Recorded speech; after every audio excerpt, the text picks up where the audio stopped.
Minnie is now to me as a director in curriculum. And what you got? Oh, Becky is my assistant secretary at the board office. I have some of our board members here, Mr. Pritt, Dr. Carl Armour, and Dr. Bill Simmons, board president, is here also with our and Tom Ratliff over here. He was throwing cookies at me and stuff. So I didn't get to see him behind me. But I want to go over a couple little things that we have just to show you what the progress of how this all came about a little bit. There's a thing that we get from the state. It's called a strategic plan. And each county is supposed to develop a strategic plan along with the schools. And it's presented to the Department of Education, and they okay it for each county. And when we started with the strategic plan, there's a couple goals that we put in. And goal 2 was to build a memorandum of understanding for Leading Creek Elementary. What you see right now, that goal is almost completed. The building should be ready to be occupied with our students and Lewis County students in September or August of 2015. We've formed a committee right now, which is in the state codes, an advisory committee, which is made up of the 2 superintendents, the board president from each board member of the LSIC from each county, and the local school improvement, or the PTO person from each county. This board is called an advisory committee that'll help formulate the school, do the hiring, hiring of teachers and things of that nature, and make decisions. Bottom line is, once the decisions are made by this advisory council and everything else like that, it goes to Lewis County Board of Education, and they okay it, and then it continues. This advisory council continues. I think in the code it's 5 years after the school is built. We have meetings once a month to try to get things done. The next meeting is the 21st of November, which will be in Lewis County at their board office, and we'll alternate back and forth. And once the school is built and occupied, the committee will meet at that school once a month for the advisory council. Now, what I like to do, we posted a position for the principal at the last meeting.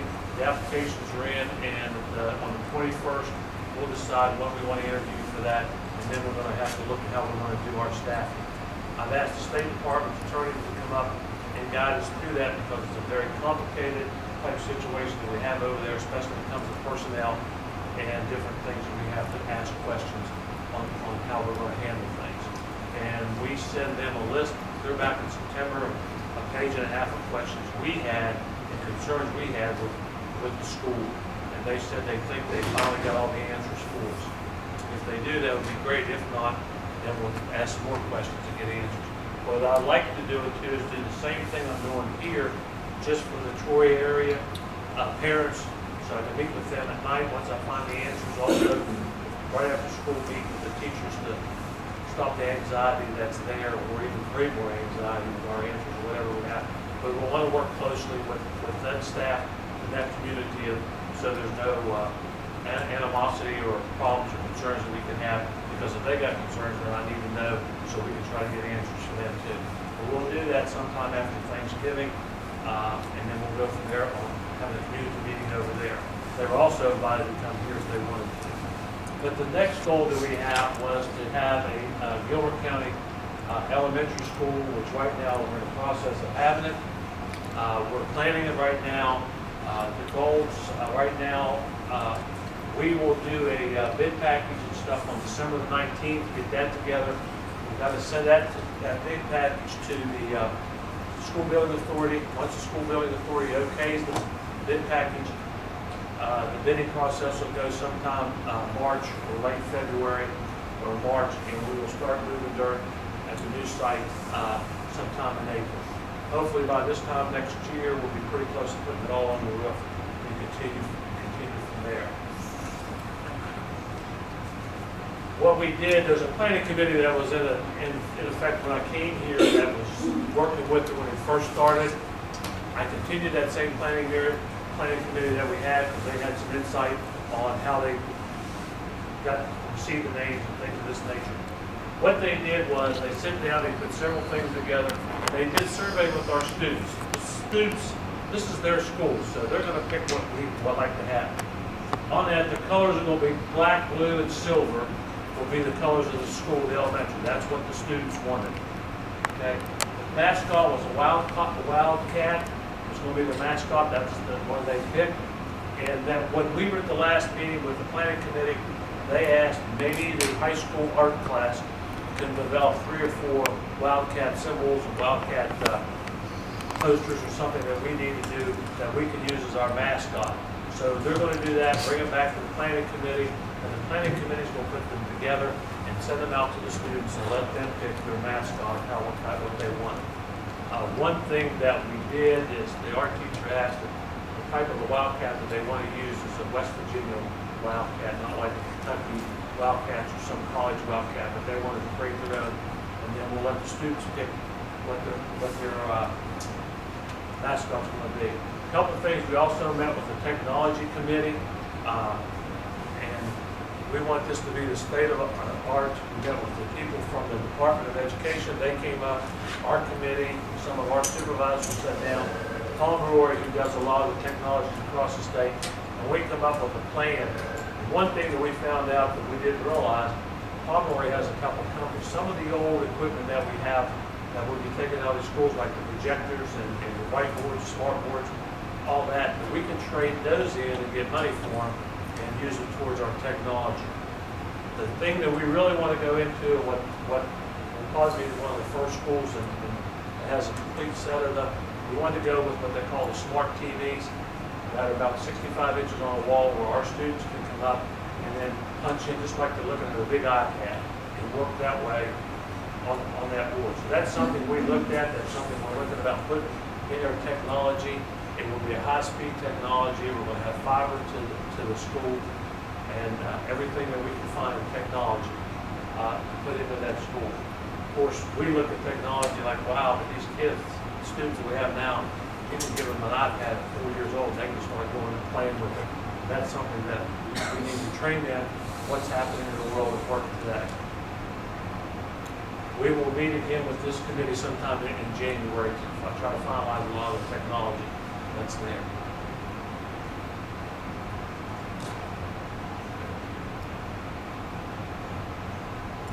This is going to look like, in the new school, one of our classrooms. There's 25 classrooms that's in the new school. The design, this is the school here, actually, that we have. You can see classrooms. It'll be a 2-story type building. This right here has changed a little bit. But we want to put a gym in it, a full-size gym. We asked them to go as an alternate, and they're going to do it. We're really been pushing the SBA. They don't fund gyms in elementary. We're trying to tell them, I don't care what you call it, just give me a full-size gym here. So that's what we're striving for. We're going to bid it as an alternate, and hopefully it'll come right in the bid so we can have a full-size gym for our people. We also look at our enrollment's going up, that we could add 2 classrooms on the bottom and 2 classrooms on the top. So we could add 4 additional classrooms later down the road if we have to. Okay? The building will sit, will be a 2-story. The classrooms will be on top of each other, and the office will be over on the side. Now, the one thing that we did on this whole project is when we had to move it, we had to make sure that that footprint fit the land we were going in, and it fits perfect on that land right there. Matter of fact, we'll have a little more space over here, a couple playgrounds. We only have 1 playground, and more parking here than we have at the old site. This is what your building's going to look like on the outside. Okay. The classroom we have right here. The technology is going to be on this wall here. You have a 65-foot smart TV on each side of it. You have 2 whiteboards that the teachers can still write on and use. Over here are all your lockers down through here. Right in here will be some cabinets. And one of the cabinets is going to house all your computers. So we're going to try to have 1-to-1 size computers in that classroom. So if we have 400 students, we want to have at least 400 computers. So every student will have a computer in that classroom. And then when they leave, they just put it right in there, and that cabinet will start charging the computer so they'll be ready for next week. Next time they have class. This is the site where it is. You'll see right here, this is the nursing home. This is the drive around through. This is where the bus loop is. These are the two playgrounds we added here. And this is the road right here. And then here's your building right there. Now, this was the alternate to the gym. But what they did, they reversed it a little bit, so it's like the gym goes that way now.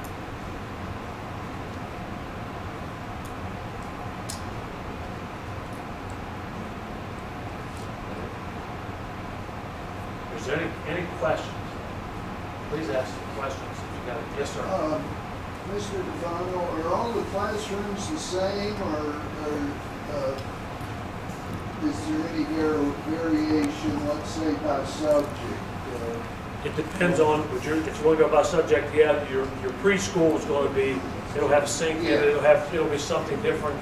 Most of your classrooms, like where you have your English and math, it'll be so many square feet for those. Yeah. Then you get into special ed classrooms at certain sizes. Yeah. And I guess it's playing the game with the SBA. If we wanted to build a school for 399 students, because you get so much square foot, once you go up to 400, the square footage comes down. So we stayed at 399, but actually if we put, we can put more than 399 and they're comfortable. We just wanted more money. So we stuck with 399. What's the playground like? It's back behind, I guess. Your playground will be on the side of the school, more or less. Over here, you've got two playgrounds. Here. Oh, Are you going to take the playground equipment from the existing schools and bring it in there? We're going to try to use the most stuff from the schools we can. That was a thing, and not because we're sitting here, and to say this, my contract doesn't go on what I say here because I'm under the state board. But so I can say this to my board members. They, at the site that they had before, they made a decision that they didn't want a shell of a building because we were going to have to put a lot more money in or take a lot out of the building, and that's what they worked. And that was a commitment. If we were going to make a school, they wanted the state of the art of the school. So all the stuff that we have, the playground equipment, if it's brand new and everything, when we can move it, we'll move it to the school playground. It's the same thing. If there's some things in the kitchen that are brand new, we'll move that. But they made a commitment. They want things that are the nice and state of the art for our students. And that, I praise those people. okay, is there a football field, basketball courts, and all that? Okay, get all that in there. Everything has to be in the 2 green boxes, is what you're saying. Well, I don't know if they have a football field there. No football field, No, it'll be. no basketball field. There on site, you have a gym inside. Okay. We want a gym inside, and we're fighting with the SBA. The SBA is working with us to try to get a gym in there. The gym's going to be built as an alternate. And they'll have that gym right there. And also, the county office plans are, on the comprehensive facility plan, is to move out to Glenville Elementary. And there's a nice gym in there too, so that'll give us 3 nice gyms for our students. I noticed in that plan though, there are no dressing rooms associated with the gymnasium. There's no equipment room. Yeah, you're right there, because they won't build a gym, we'll have to find something. Yeah, you're right, because they did not build a gym in the elementary school. So we'll figure out something when we get there. And I know the PE teacher wants a big screen TV in the gym too, so I'm a little nervous with that one too. I'd put a wall up or something around that, but we'll try. But you're right, that came up. But what's nice about the whole thing is you have an auditorium in here too. It'll sit. The auditorium will sit right here. This is your band room and stuff, music room. This will open up. Okay. You'll have bleachers that will come out here, and then you have performances here as a stage for the elementary thing. That was one of the things they talked about, put maybe some TVs on the side like that, so if somebody's having a performance, you can shoot that and you can see it around like that. That'd be nice. You do have a stage. We made sure that there was a stage in there that opened up. Yes, sir. You were talking about the Leading Creek School and this advisory committee, and you said that they would make suggestions to the Lewis County Board of Education. They'd make a decision. But there was a law passed in 2013 that sets up a separate Board of Education for that school. Why wouldn't that be in effect? It didn't go as far as you think it is, because when I was saying things you were concerned with, I thought that advisory committee was going to be like a vocational school, that we have advisory council there. They make all the decisions on the hirings and firings and everything right there. That board makes the decision, that's what happened. No, it doesn't go that far, because I think the committee was saying, the people, department somewhere down there, said if they do it that way, that creates another school board and association, they couldn't do that. But I have a copy of that law, and that's exactly what it says. It's 2 board members from each county, the superintendent, and a representative from the Department of Education. It's pretty, I guess, probably identical to the multi-county career center. It's, How can you just It ignore the is. law? and you're correct, it does say all that, but if you read on down the thing like that the final thing will go to the superintendent of Lewis County, presents it to his board, and they make a recommendation. I'll read it again, but I didn't see that. Okay. If you got a different law than I have, that's what it says, please bring it, I'd like to have that one. I was instructed to be nice, because I've been kind of vocal about the 2 counties, and I stopped. To me, it was pretty clear. That's the way it's supposed to be. It was, but when it gets down, you read down a little bit. Now, if they don't take the advisory council's recommendations, I think there would be a problem there. But if you look at the law, it tells you down there that it goes to the Lewis County Board of Education. I read it again, but I didn't see that.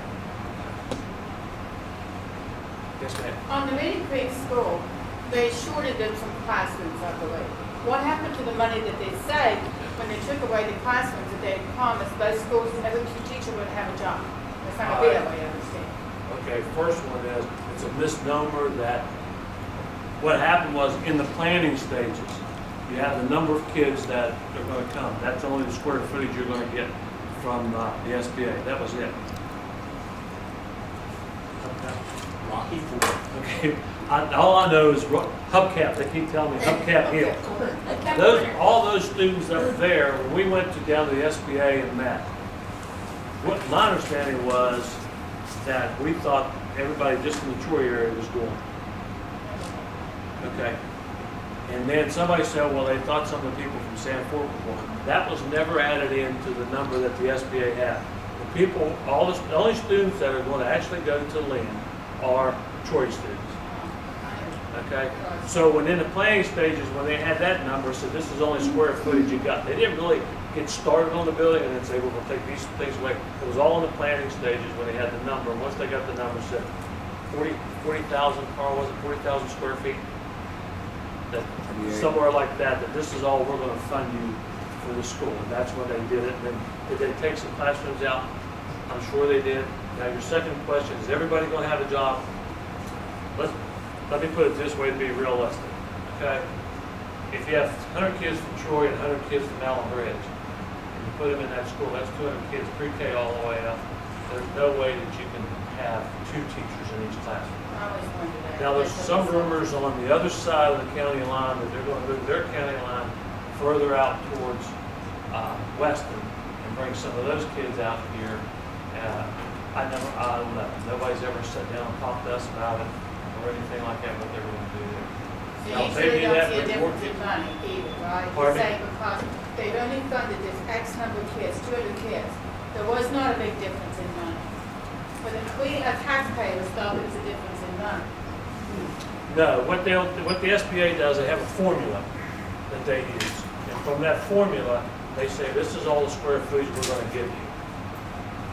And that's what they built the Lynn School on, that square footage. Now, all the teachers have it. If they move the county line, the attendance area towards Weston, I don't know how many more kids will be able to come into the Lynn School from that area. Possibility that they can. But the teachers in the building, Kim was talking about tells you that they get to keep seniority in both counties. And there's some questions on how that's going to work and things of that nature. And the kids can choose whether they go to middle school or reading school, right? When they're fifth and sixth grade, or do they have to stay at Leading Creek School? There's rumors over on that side of the Well, county that's line all I that know they're about gonna pull the fifth and sixth graders out and they can go into Robert Bland, which was, when we built Robert Bland when I was in Lewis County, Right. we brought the fifth graders, sixth graders in. So really, if they want to go into Robert Bland, I don't know what we're gonna let them do. So the But to answer be is honest- yes, they can, right? To be honest with you, I think once they complete the sixth grade there, then our students come back here. There are students no matter what. They come back here. And I know there's concerns on the basketball thing when we talked to the board. We did not do anything with the policy on the basketball thing because if we still want to do the basketball thing, we're going to put in the policy that our students that's there in Lynn can still come here and play in our league. And things of that nature. Because they are our students. They can go across the line to another school, but they are our school. And the sad thing about it is the county line runs right down the middle of that school. So anything on the left-hand side is our kids. Right-hand side.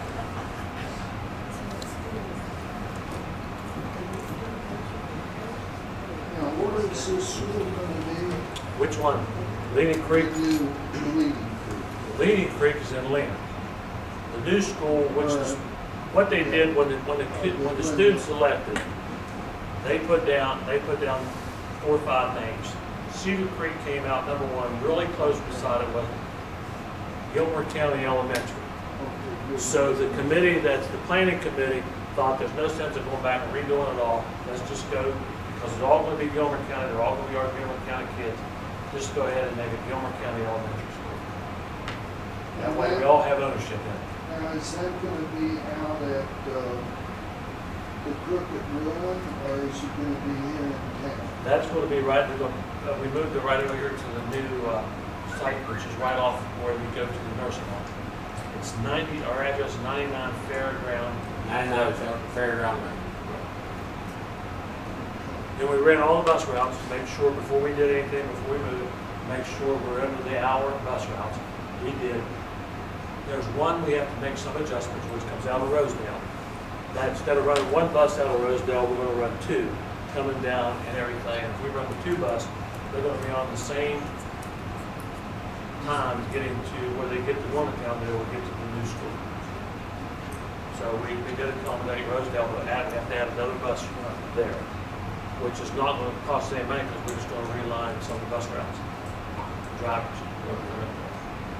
Now, with the gymnasium, how much are you going to, ask for at the, SBA? We already got the money from the SBA. Oh, you got. They already gave us the money from the school. We have the Oh, 12-point-some million dollars from the SBA. Okay. So it's there. The only thing we gotta worry about is how, when we do the bid process, how much they're gonna build the school and how much money it's gonna cost us when we do that. The best time is right now, they're saying the bid is because the simple reason is there's a lot of people out there that's looking for business and jobs and things in this station right now. One good thing about this process and what we had at the Cedar Creek site is Cedar Creek, we had to bid in pieces. This one's gonna be bid, all one bid. So once whoever gets the bids is gonna run right through, we don't have to worry about getting another contract, we don't have to worry about rebidding anything out, things of that nature. That'll be one continuous bid, which will make it a lot easier just to roll it right out.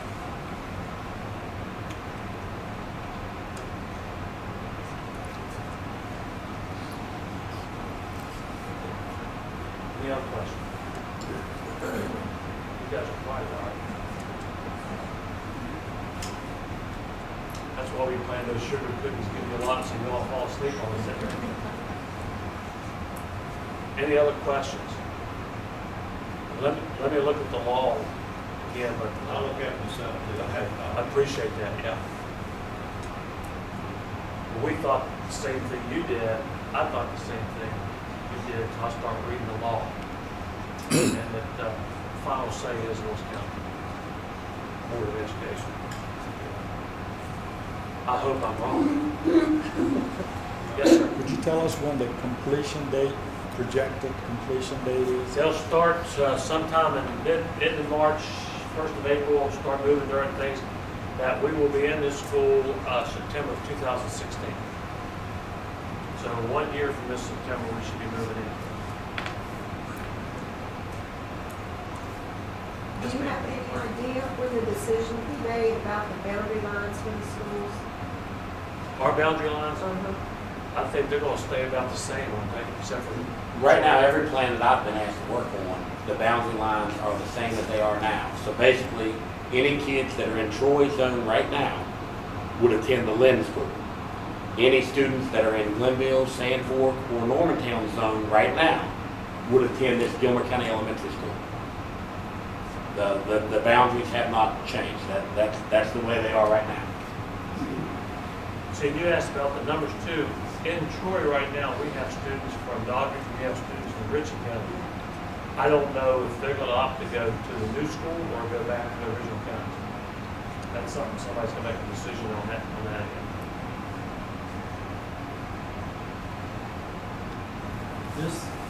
This may be a little premature, but this new law on the calendar, as I understand it, requires every day that's missed to be made up in some fashion. So if Gilmer County calls school off and Lewis County doesn't, or vice versa, how do those kids make up those days?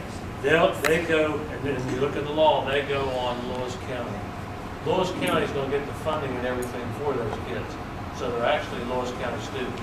Now, there is a part in the formula of the law you're looking at, that Gilmer County will get 100% the first year, 75, and then 50 to 25% of the money that the state goes for those kids. Will come to us. Transportation, which Joe runs, we get transportation money back.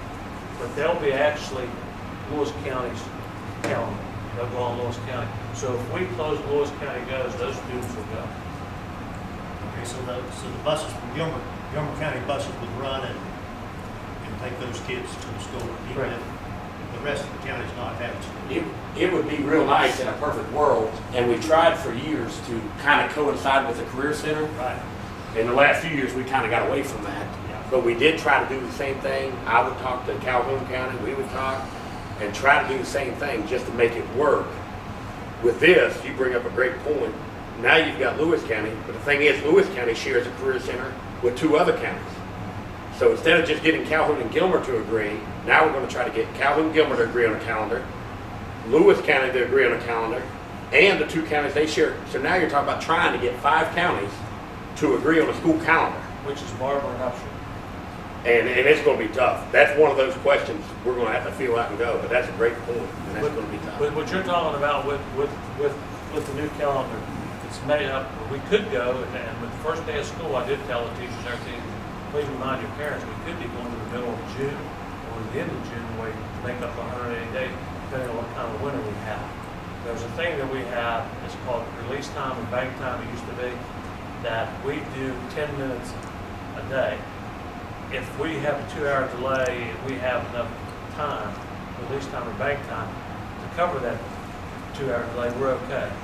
If not, then we're gonna have to make it up. So when we go to decide to call school off, we gotta decide, is it gonna be a 2-hour delay, or is it gonna be closed the whole day? And if we close the whole day, in the calendar, they have days where we can make it up. And if you have 2-hour delays, you have to make up a half a day.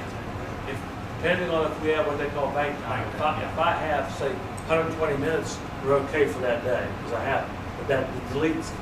So I think if you take all the bank time that we have to get the least school, and it's 10 minutes a day.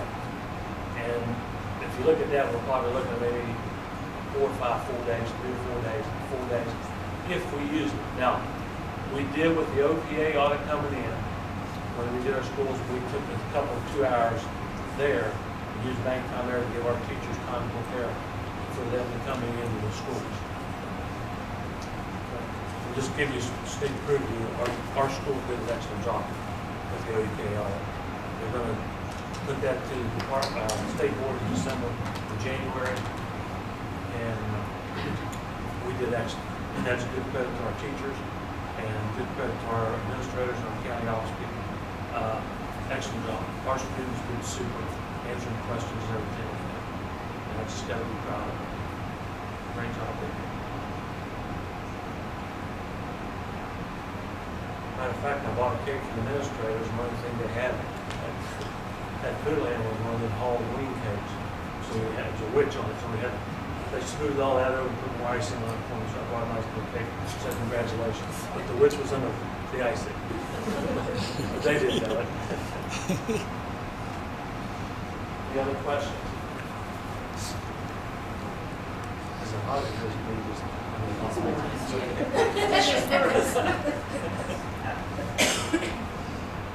anything else anybody would like to know, please feel, if you've got a question and you're sitting home thinking you want to pick up the phone and call. If I don't answer my phone, then leave an answer with Becky and we'll get back with you. If I can, one of our supervisors will. Yes, ma'am. This isn't just on the school side, but on the West Side schools, you have 2 schools that are success and 3 schools transition. That is correct, right? You're asking for information that I got an email that I cannot release that information. Well, I took it off the state website where I took it from. I didn't think that was a big secret. Straight off the website. There's a different website that we go to. and we get the Okay, I just went to Western Department of Education, I can't. data. I'm not and my supposed to tell dear you that you're going to Okay. be very proud of our school Big system. secret, I guess. You'll be proud of our school system, I can tell you that. I can't tell you the results, but you'll be very proud of our school system. Let's go back to this, calling off school in Lewis County or if they cancel school.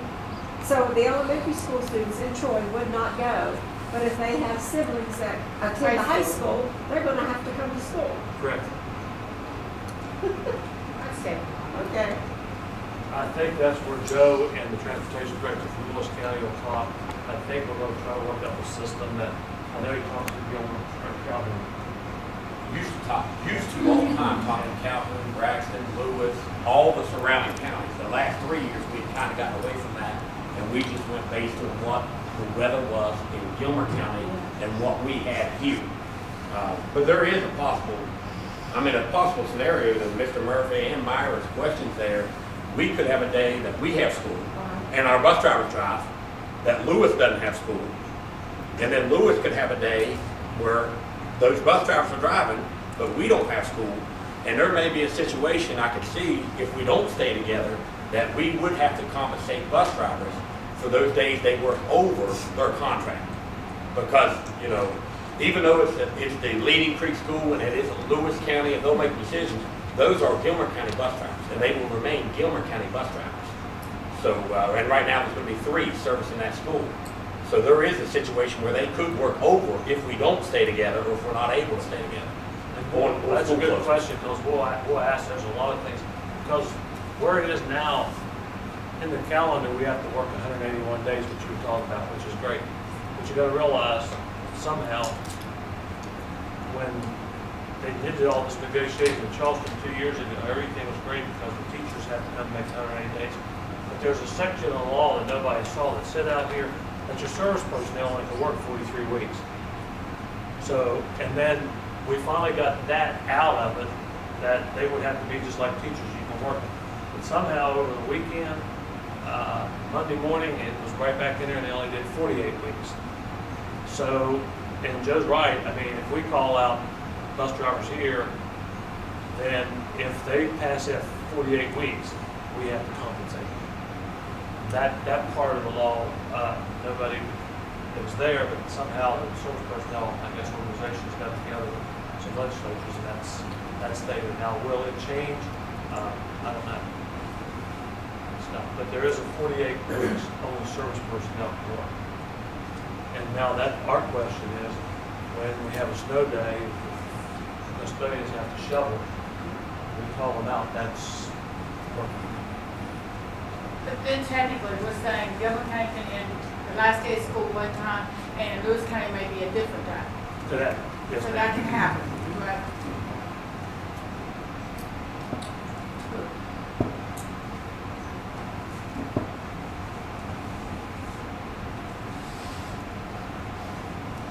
Any other questions?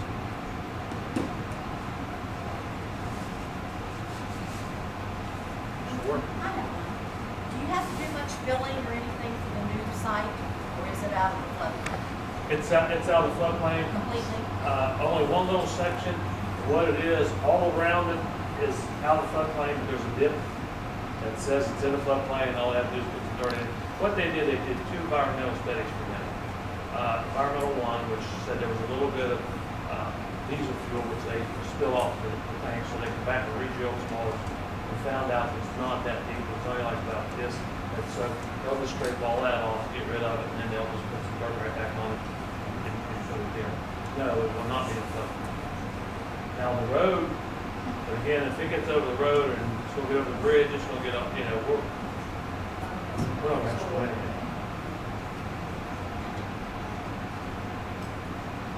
I think it's in the warehouse. I think it's in the warehouse.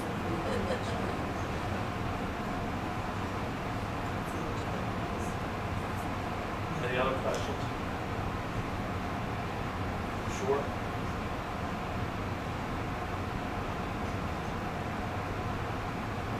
Thanks for coming, appreciate it. If you do have any, please feel free when you get home, if you do want to ask something here, call me. And then we'll talk about it, see if we can find the answers out for you, if I don't know. And we'll check with you to see what you have. I hope your bill's different from mine. Yeah. You're right.